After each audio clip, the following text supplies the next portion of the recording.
Saludamos a cada una de ustedes, a los caballeros también que están presentes en menor número, por cierto, pero es importante señalar una fecha significativa como es cada 8 de marzo de cada año, que desde el año 1977 que se instituye como Día Internacional de la Mujer.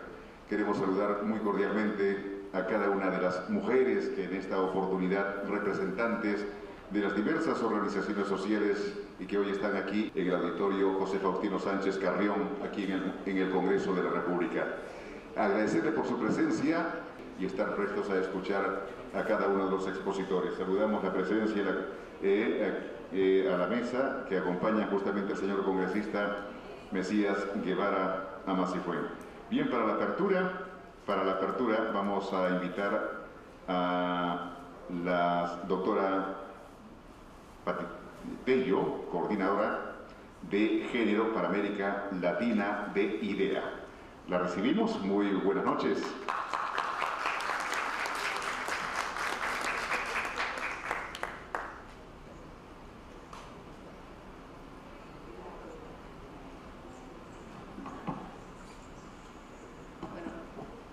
Muchas gracias y buenas noches a todas y todos los compañeros que están y compañeras que están en esta noche. Y antes de empezar quiero en realidad felicitar esta iniciativa del congresista Mesías Guevara. Me preguntaban antes en medios por qué es importante estos espacios para reflexionar, para conversar sobre la mujer, y en realidad es porque hay temas que todavía están en la agenda pendiente. Entonces es aprovechar eventos importantes como la celebración del Día de la Mujer. Es muy útil para recordar qué cosas todavía nos quedan en la agenda pendiente. Hay cosas que hemos avanzado, pero hay temas que todavía hay mucho por hacer. Entonces, recordarlos y tenerlos presentes siempre es útil para, no solamente para los grupos que como ustedes están presentes ahora acá, sino para las sociedades. Entonces, el tema que yo voy a desarrollar ahora está relacionado con la participación política de las mujeres. Las mujeres en los espacios de toma de decisión.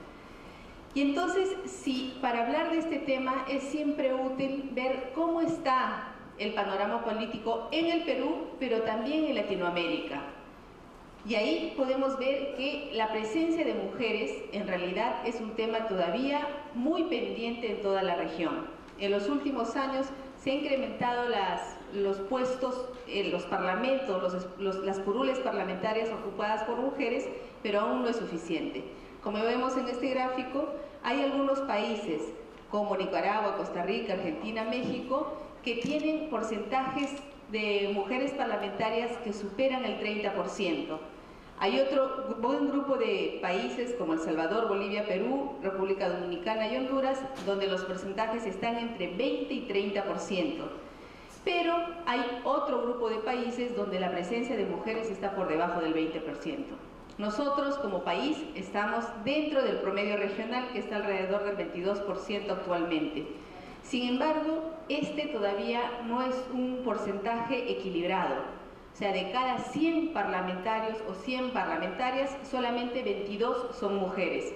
Y eso en realidad hace la diferencia. Yo recuerdo mucho cuando empezó este parlamento, nos reunimos con alguna parlamentaria nueva, que por primera vez además estaba en el cargo, y ella decía, me han puesto en una comisión, creo que era la de transportes, y de repente éramos como 20 personas, 20 congresistas tratando un tema importante, y cuando yo empecé a mirar de refilón por un costadito del ojo sobre la mesa, veía todas manos solamente masculinas, solo brazos de ternos, y de repente por ahí apareció una mujer. Y entonces ella decía, en realidad, a veces es un trabajo un poco solitario porque hay menos mujeres, y finalmente que tienen un tema de agenda más o menos parecido. Entonces, tener un 21% en el Perú no está mal, sin embargo, no es una cifra que aún sea equitativa. Por ejemplo, la militancia. Hay un grupo, este es un reflejo no del Perú, sino de Latinoamérica. En toda Latinoamérica, más o menos, el promedio se constituye así. La militancia tiene un 51% de mujeres. Las mujeres que están en los CEN, es decir, en los comités ejecutivos nacionales, que son los espacios de decisión, disminuyen un poco y son solo 19%, pero quienes están en la cabeza de los partidos son mayoritariamente varones. 16% solamente son mujeres. Entonces es como una pirámide de poder, ¿no? A medida que van habiendo más puestos o más poder, el número de mujeres se va reduciendo.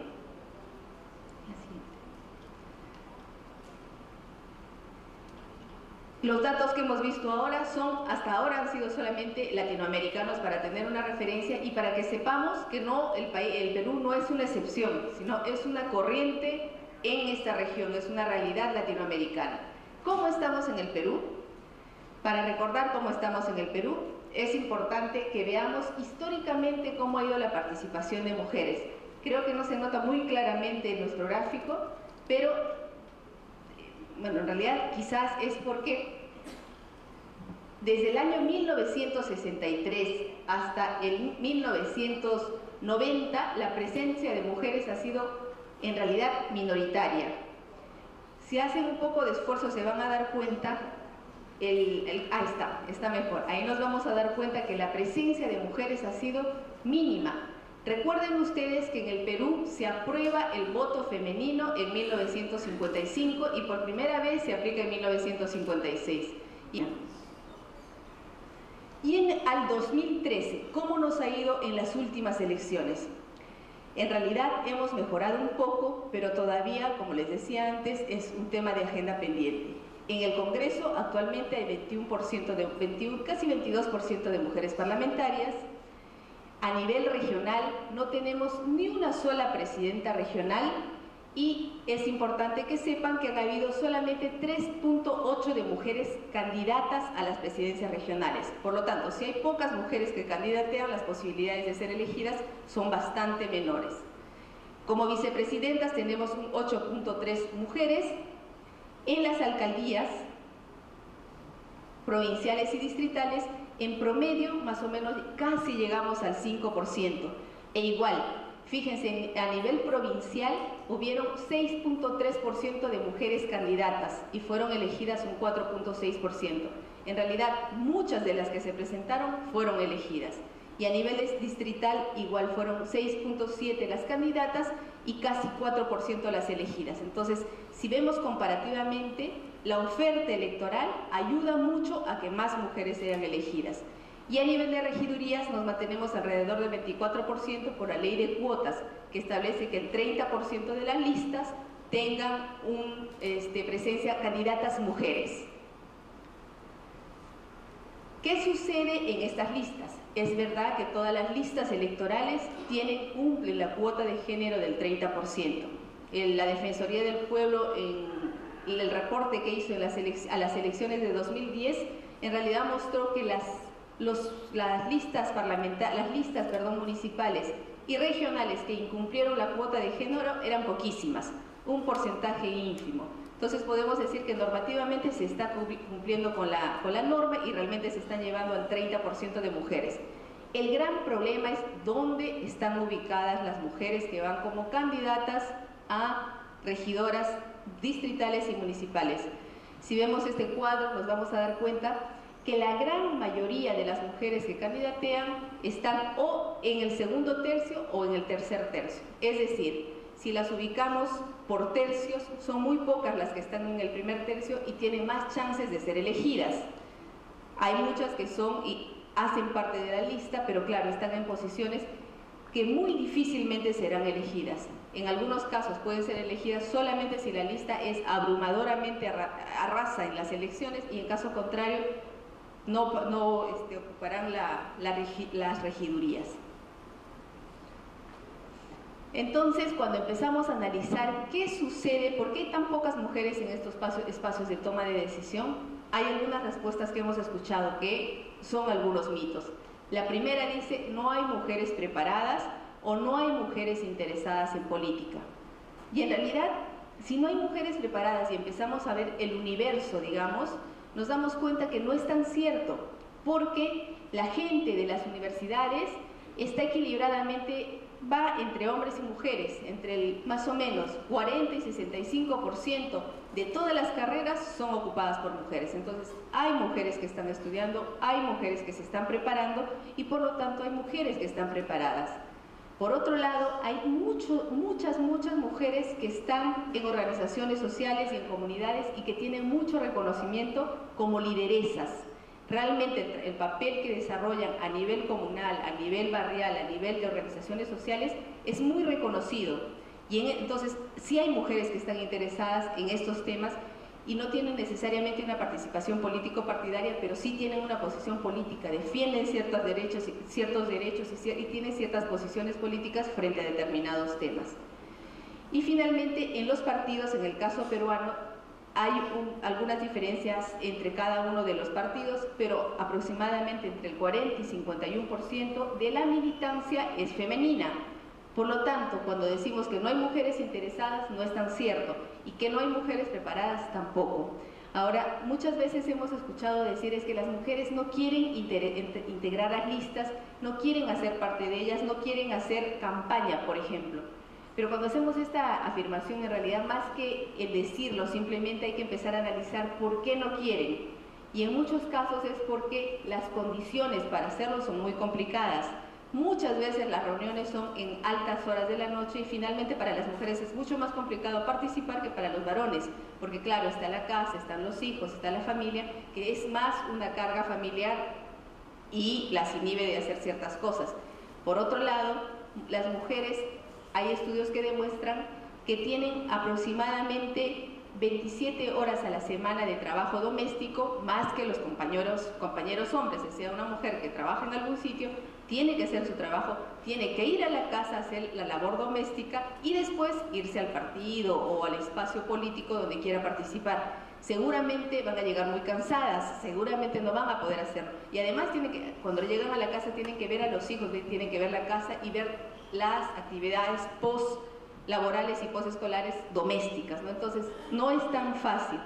Y por otro lado, hay mucha presión social. Las mujeres que han llegado a ocupar cargos de elección popular como regidoras o alcaldesas, muchas veces han sido sujetas de acoso político. O sea, incluso hay mujeres, y de ahí hice una investigación, de mujeres que no iban a la reelección y decían, hay gente incluso de mi propio partido que se pone contra mí y hacen alianzas con los varones de otros partidos para dejarnos de lado y no proponer y no poner nuestros temas de agenda en el debate municipal. Entonces es muy duro para muchas de ellas.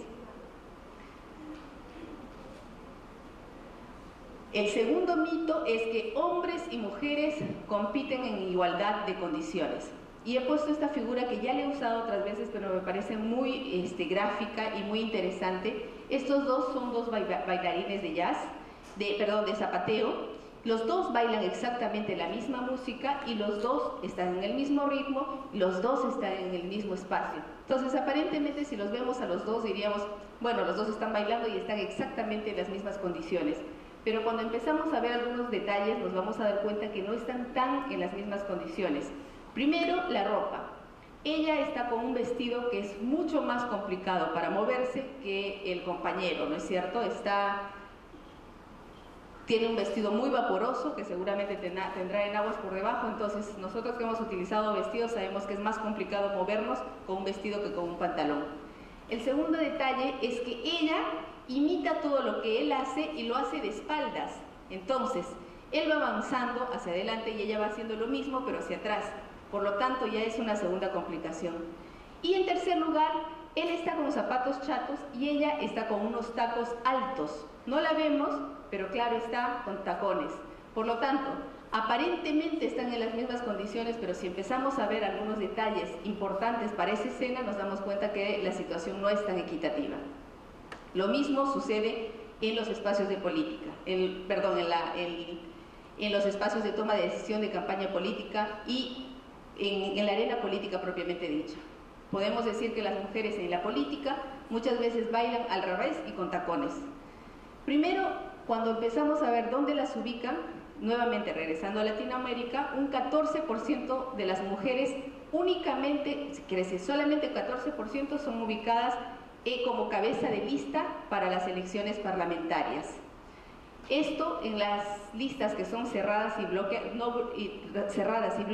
que no es el caso peruano, es mucho más decisivo. O sea, las listas no tienen posibilidad de elegir, no tienen el voto Nosotros tenemos la posibilidad de elegir cada número y la posición que esté la congresista o el congresista, marcamos y podemos reubicar la lista. Pero hay listas que están cerradas y bloqueadas, es decir, es como las elecciones municipales nuestras, que uno vota por la lista.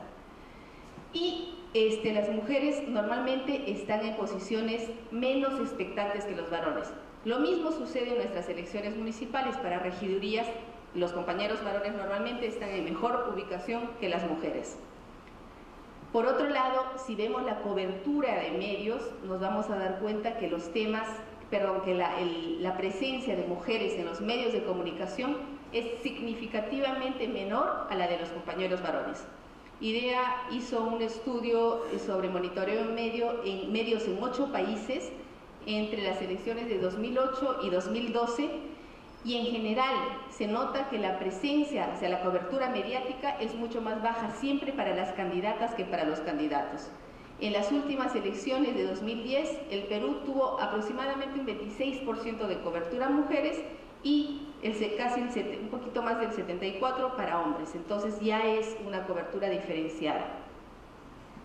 Por otro lado, si vemos el tema de financiamiento, igual hicimos un estudio de cómo había sido el financiamiento de campañas de hombres y mujeres, y nos dimos cuenta que los varones habían gastado 3.5 veces más dinero en la campaña política que las mujeres. Y esto no sucede solo en el Perú. En Brasil, de igual manera, en las elecciones del 2010, los compañeros hombres gastaron 55% más que las mujeres. Por lo tanto, si tiene más dinero para hacer campaña, posiblemente las posibilidades de ser elegida sean mayores, ¿no es cierto? Con todos estos datos, si vemos a candidatos y candidatas en el Perú, podemos decir que en el caso peruano el perfil masculino es un perfil ganador. Primero, porque están los perfiles masculinos tienen una mejor ubicación en las listas.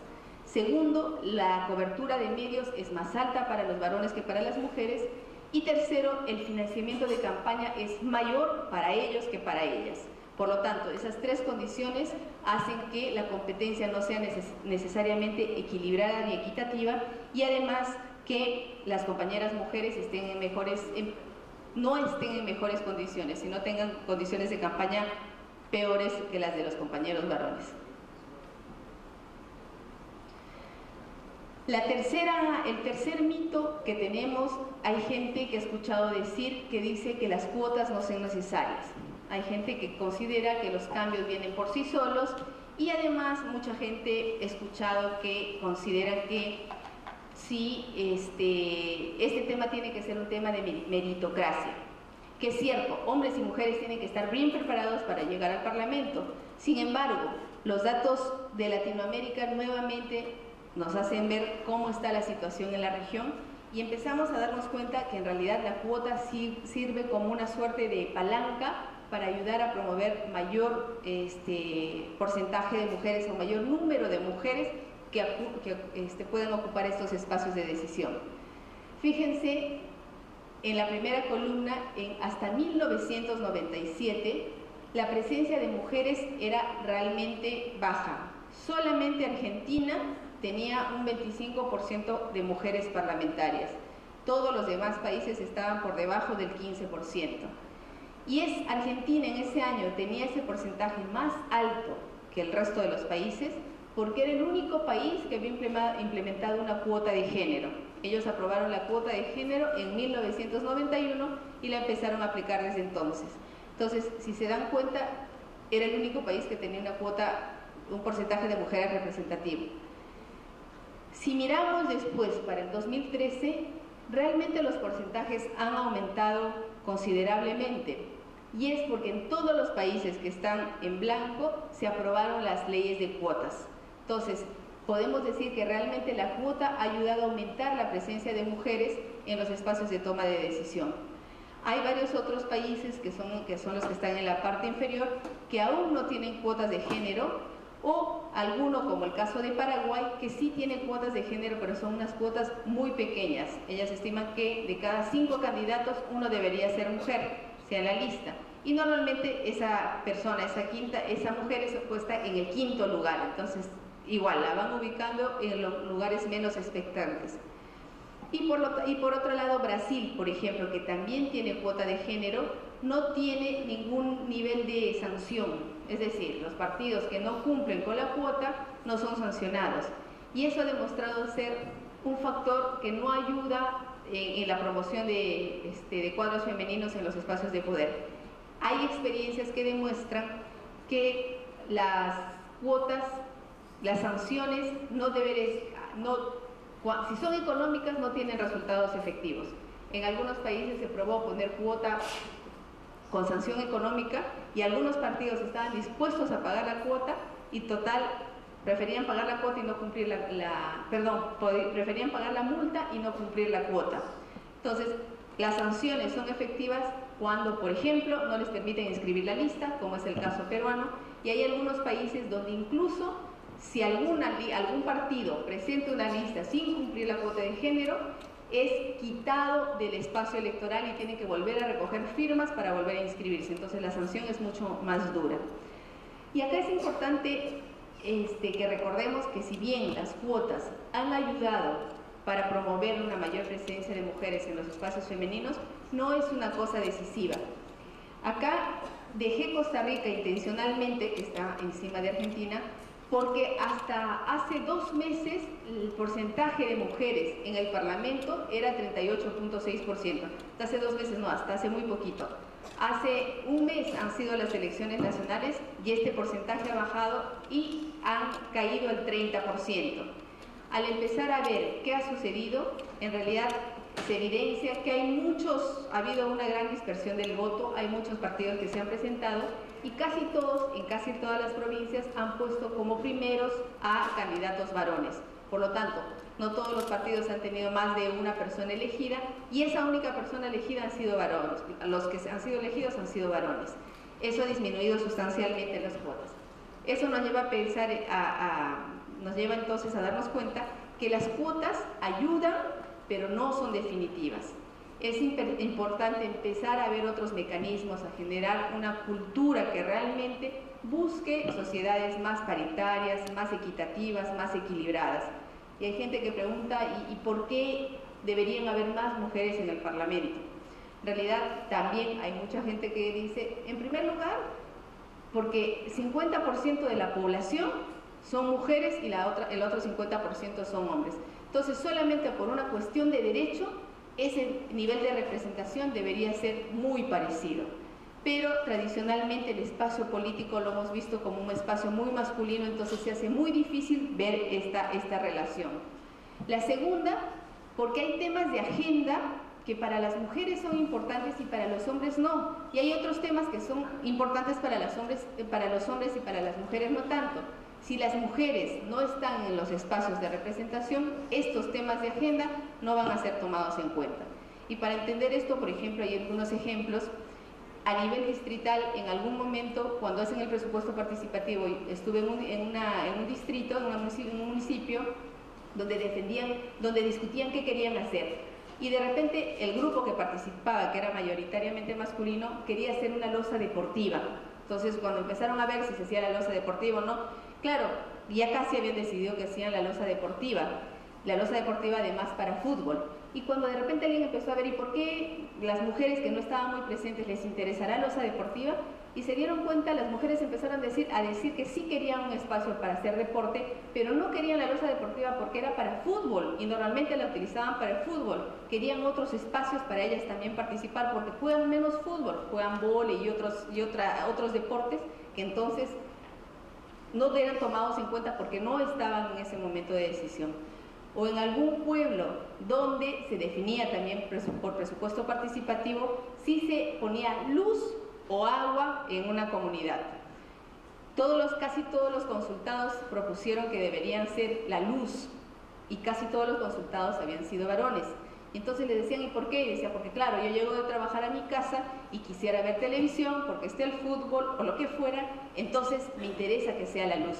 Y cuando empezaron a hablar con las mujeres, ellas decían el agua. ¿Y por qué el agua? Y ellas decían, lo que pasa es que acá no tengo agua, entonces mi esposo se va a trabajar, a mí me toca ir al pilón sola, llevando mis baldes, para regresar a mi casa, para cocinar, bañar a mis hijos, y finalmente si no lo puedo hacer, estoy consiguiendo agua más o menos sucia, y es una cuestión de salud para mi familia. Entonces las agendas de mujeres muchas veces son diferentes de las de los varones.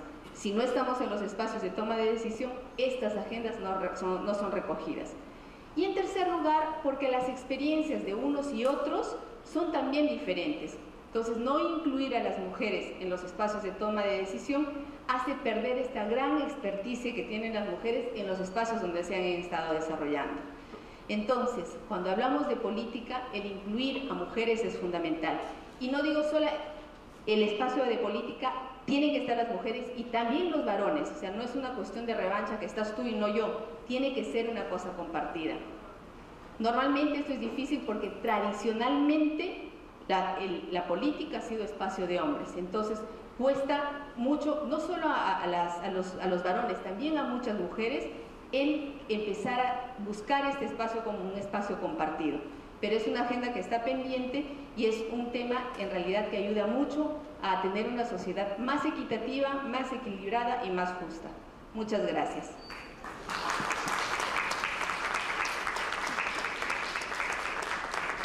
Y muchas gracias, doctora Tello, coordinadora de Género para Mujer, la protagonista del cambio, realizado hoy justamente en este escenario.